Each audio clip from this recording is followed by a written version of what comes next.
Correspondent Steve Kornacki. Steve, break it down for us.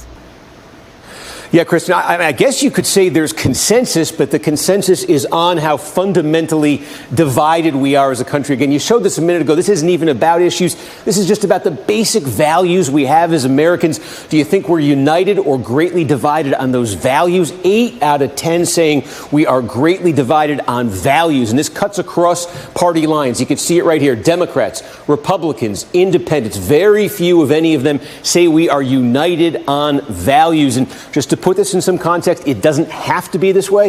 It wasn't always this way. This right here, you're looking at numbers right after 9/11. Obviously, that's an extreme moment in our history. But again, look at the unity the country was feeling at that moment. And, 2 decades later, look how far those numbers have descended since 9/11. So some context, some perspective there. And again, you get to the issue then of how each side of the divide looks at each other. And again, what you see here are numbers that tell you this goes beyond policy differences. This goes beyond just basic disagreements about issues. You're asking each party about what they think of the other party. So you're asking Democrats, do you think that Republicans respect democratic institutions? Not many Democrats say that about Republicans. Not many Republicans say that about Democrats. Do you think the other party governs honestly?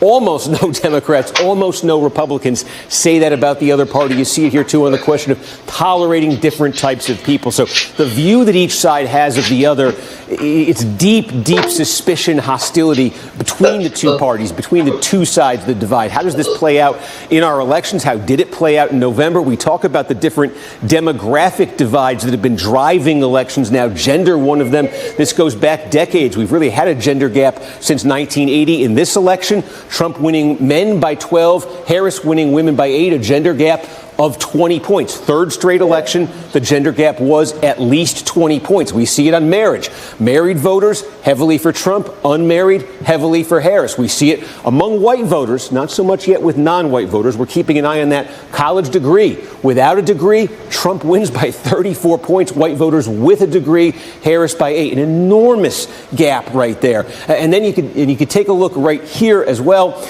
in terms of how this would look on the map. These are all the counties in the country. This is over 3,100 counties, and you think of those demographic divides, Trump cleaning up with blue-collar voters, white voters without college degrees. You see that in a lot of rural areas, a lot of small population counties all over the country. Look at all of that red. Meanwhile, Democrats doing well with voters with college degrees, suburbanites, city dwellers. So you see the Democratic base is much more narrow geographically in sort of population-dense areas. That's what the divide looks like there, and you just see within this, look at this, the number of blowout counties where there's at least a 50-point margin in the presidential race, a 4-fold increase in the last generation. We can reduce this, though, to a very microscopic level, precinct level. These are areas within cities and towns. We might have found the two most polar opposite demographically precincts in the country. I just want to show you them here. One is Hyde Park, Chicago. This is upscale. This is where Barack Obama's from. High median income. Everyone has a college degree, a high school degree. Look at this. More than 3/4 have a postgraduate degree in this precinct. Harris wins it overwhelmingly. Other side of the divide here, take a look here. This is Panther, West Virginia, McDowell Colony, one of the poorest in the country. You can see here, not even half the residents with a high school diploma, nobody with a college degree here, and Donald Trump wins this by 92 points. Totally far apart. If there's one silver lining maybe we could see when it comes to polarization, though, just quickly, it is this. There is less overall racial polarization coming out of this election. Go back to 2016, Trump won white voters by 20. Clinton back then won non-white by 53. That was a 73-point gap.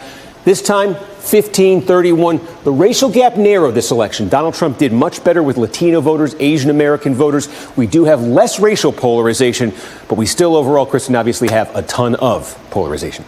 Yeah, the numbers really tell the tale of just how divided we are. Steve Kornacki, thank you so much.